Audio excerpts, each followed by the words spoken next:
A milk seller has 75 litres of cow milk. అతని దగ్గర right ఆవు పాలు కౌ మిల్క్ 75 లీటర్స్ ఉందట.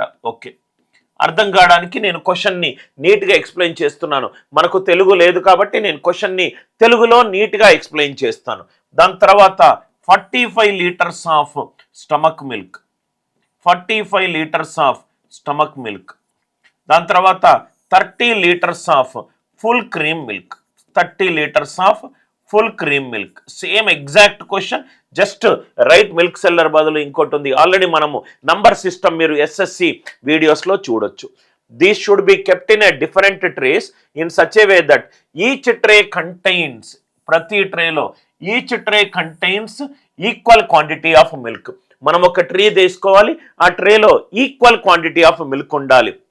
And 2 types of milk should not be mixed in 1 tray. మనం ట్రీలు తీసుకోవాలి, దాంట్లో cow milk, stomach milk, full cream milk ఇవేమీ యాడ్ చేయకూడదు. ప్రతి ట్రేలో ఈక్వల్ క్వాంటిటీ ఆఫ్ మిల్క్ ఉండాలి. What is the minimum number of trace required? Minimum number. ఈ మినిమం అనేది మనకు క్యాచ్ పాయింట్స్. ఈ కీవర్డ్ మనకు అర్థమవుతే మనం సాల్వ్ చేయొచ్చు. ఇప్పుడు సపోజ్గా కాన్సెప్ట్ చూడండి సార్. సపోజ్గా 6, 9 ఉంది. 6, 9ని డివైడ్ చేసే మినిమం సహజ సంఖ్య, రైట్ 6, 9కి కారణాంకము మినిమం డివైడ్ చేసే సహజ సంఖ్య ఏముండాలి? అది 1 కావచ్చు, 3 కావచ్చు, రైట్ 1 కావచ్చు మినిమం. ఎప్పుడైతే మనకు మినిమం అడిగాడో నంబర్లో 6, 9కి రైట్ డివైడ్ చేసే మినిమం సంఖ్య అంటే 6, 9 యొక్క కారణాంకం తీసుకోవాలి.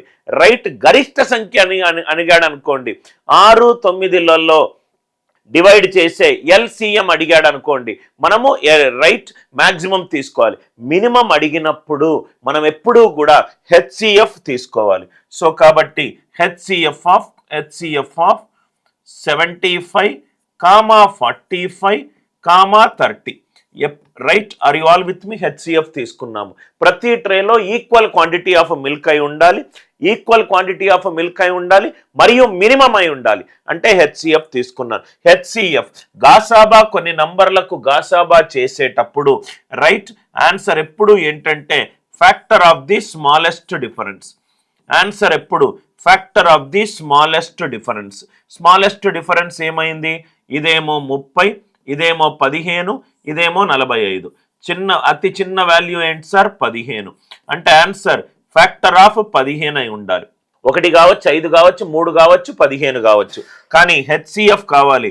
15 75, 15 5ల 75, 15 3ల 45, 15 2ల 30. అంటే ఈ 75 లీటర్ల కౌ మిల్క్ నేను 5 ట్రేలలో పెడతాను. 5 ట్రేలలో పెడతాను. ప్రతి ట్రేలో ఎంత ఉంటుంది? 15 లీటర్ల కౌ మిల్క్ ఉంటుంది. ఈక్వల్ క్వాంటిటీ అన్నాడు కదా సార్, 15, 15, 15. అంటే మొత్తం ఎన్ని ట్రేలలో పెట్టాను? 5 ట్రేలలో పెట్టాను. 45 లీటర్ల రైట్ స్టమక్ మిల్క్ అంటే రైట్ అది కూడా నేను 3 ట్రేలలో పెడతాను. ఇది స్టమక్ మిల్క్ 3 ట్రేలలో పెడతాను. అదే 30 litres of full cream milk అంటే ఇక్కడ ఇది 2 ట్రేస్లలో పెడతాను. ఒకసారి క్వశ్చన్ చదవండి సార్, మీకు అర్థమవుతుంది. నేనేం చేయాలి? ఈ 75 లీటర్ల కౌ మిల్క్ని కొన్ని ట్రేలలో పెట్టాలి. ప్రతి ట్రేలో కూడా ఈక్వల్ క్వాంటిటీ ఆఫ్ మిల్క్ ఉండాలి. అంటే దీనికి 5 ట్రేలు, దీనికి 3 ట్రేలు, దీనికి 2 ట్రేలు. అంటే మొత్తం మనకు ఎన్ని ట్రేలు అవసరము? రైట్ 10 ట్రేలు అవసరం. మొత్తం ఎన్ని ట్రేలు అవసరమో? 10 ట్రేలు అవసరం. ప్రతి ట్రేలో ఈక్వల్ క్వాంటిటీ ఆఫ్ మిల్క్ ఉండాలి. కాబట్టి నేను హెచ్సిఎఫ్ తీసుకున్నాను. అట్లా ఎన్ని ట్రేలు తీసుకోవాలి? ఈ నంబర్ని హెచ్సిఎఫ్ తోటి డివైడ్ చేశాను. చాలా ఇంపార్టెంట్ మోడల్, చాలా ఎగ్జామినేషన్స్లో వచ్చిన మోడల్. క్వశ్చన్ 1కి ఆన్సర్ ఏంటి? Option C. Find the value of 3 into secant square minus a into cosecant square minus a cosecant square plus a. ఇది easy algebra identity question sir. Algebraic trigonometric identity question. మనకి ఇది ఈజీగా తెలిస్తే ఈజీగా solve చేయొచ్చు. Right, ఏంటి sir question? ఇక్కడ చూడండి sir, cosecant square theta minus cot square theta అది ఎప్పుడు 1 అవుతుంది. Plus 3 into secant square A minus 1 అంటే అది tan square A. cosecant A minus 1 into cosecant A plus 1, A minus B into A plus B, A square minus B square. అంటే అది cosecant square A minus 1. cosecant square minus 1 అంటే అది cot square A. tan cot 2, right, రెండు కూడా inverse అంటే cancel అయిపోతుంది. 4 plus 3 answer ఎంత? 7. 4 plus 3 answer ఎంత? 7. Are you all with me? ఇక్కడ మనం యూజ్ చేసిన రెండు ఐడెంటిటీ ఏంటి sir? Secant square theta minus tan square theta is equivalent to 1. ఇది ఫస్ట్ ఐడెంటిటీ. నెక్స్ట్ ఏం యూజ్ చేసాము? Cosecant square theta minus cot square theta is equivalent to 1. ఇది second identity. ఇంకోటి ఏం యూజ్ చేసాము? Tan theta is equivalent to 1 by cot theta. ఈ మూడు తెలుసుంటే ఈ క్వశ్చన్ని చాలా ఈజీగా సాల్వ్ చేయొచ్చు. ఈజీ క్వశ్చన్ చూడంగానే మనకు ఆన్సర్ వస్తుంది sir. ABCD is a trapezium. ఇది మనకు మెన్సురేషన్ 2D నుంచి డైరెక్ట్గా theorem based question.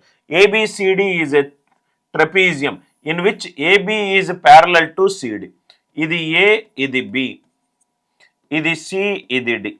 ABCD is a trapezium కాబట్టి AB is parallel to CD. ఏమన్నాడు? క్వశ్చన్ చదువుతూ డయాగ్రామ్ గీసుకుంటూ వెళ్ళండి sir. Right, E and F are the mid points of the side AD. Okay, AD అన్నాడు కదా sir, అంటే ఇక్కడ డి పెట్టుకుందాం, ఇక్కడ సి పెట్టుకుందాం, ఇక్కడ డి అండ్ ఇక్కడ సి.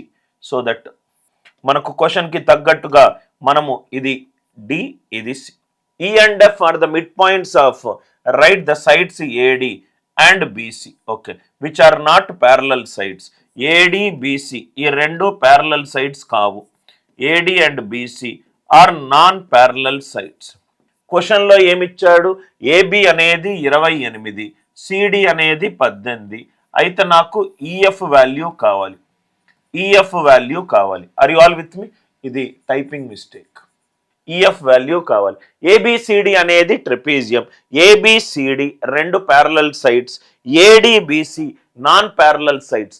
నాన్ ప్యారలల్ సైడ్స్ మధ్యలో మిడ్ పాయింట్ తీసుకొని ఒక రేఖ గీస్తే, ఇది ఆల్రెడీ ఒక ఇంపార్టెంట్ థీరం ట్రెపీజియంలో. EF will become AB plus CD divided by 2. Very important theorem in trapezium. ABCD గనక ఒక ట్రెపీజియం అయిందనుకోండి, ఏబి ప్యారలల్ టు సిడి అయిందనుకోండి, నాన్ ప్యారలల్ సైడ్స్ రెండు మిడ్ పాయింట్స్ తీసుకొని ఒక రేఖ గీస్తే ఆ రేఖ యొక్క వాల్యూ ఏమవుతుంది? AP plus CD by 2.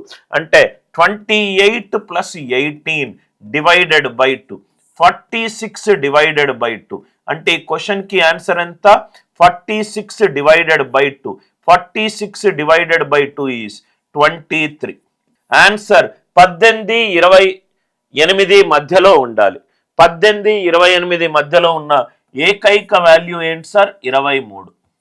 AB plus CD whole divided by 2. AB plus CD whole divided by 2.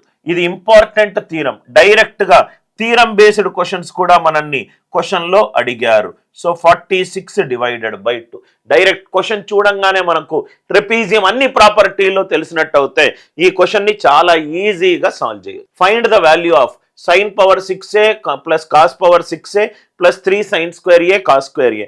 ఇక్కడ చూడండి సార్, క్వశ్చన్లో మనకు యాంగిల్స్ ఉండి ఆన్సర్లో న్యూమరికల్ వాల్యూస్ ఉంటే, ఒకటి ఆల్రెడీ ట్రిగ్నామెట్రిక్ ఐడెంటిటీ నుంచి సాల్వ్ చేయొచ్చు.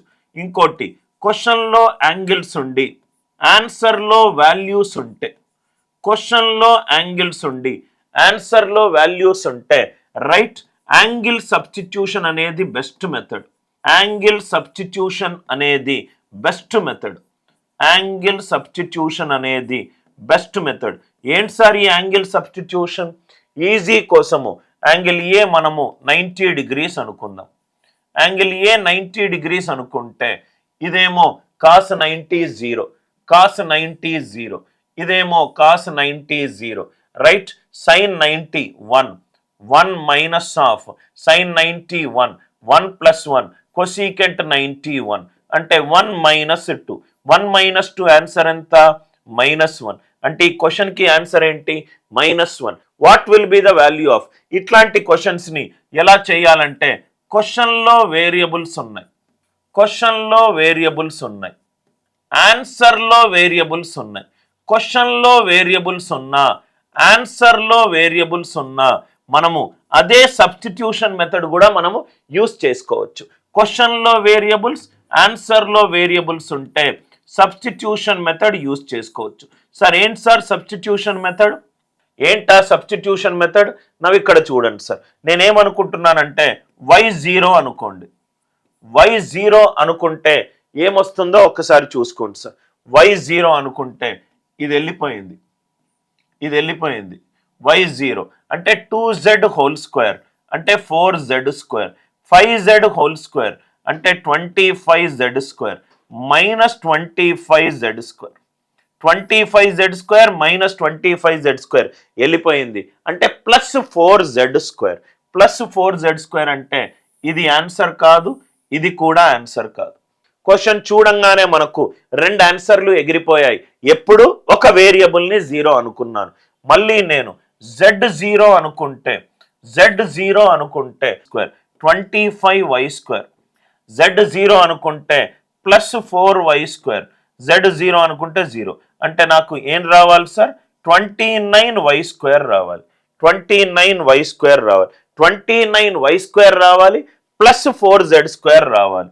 ఇక్కడ z0 అనుకుంటే ఇది వస్తుంది.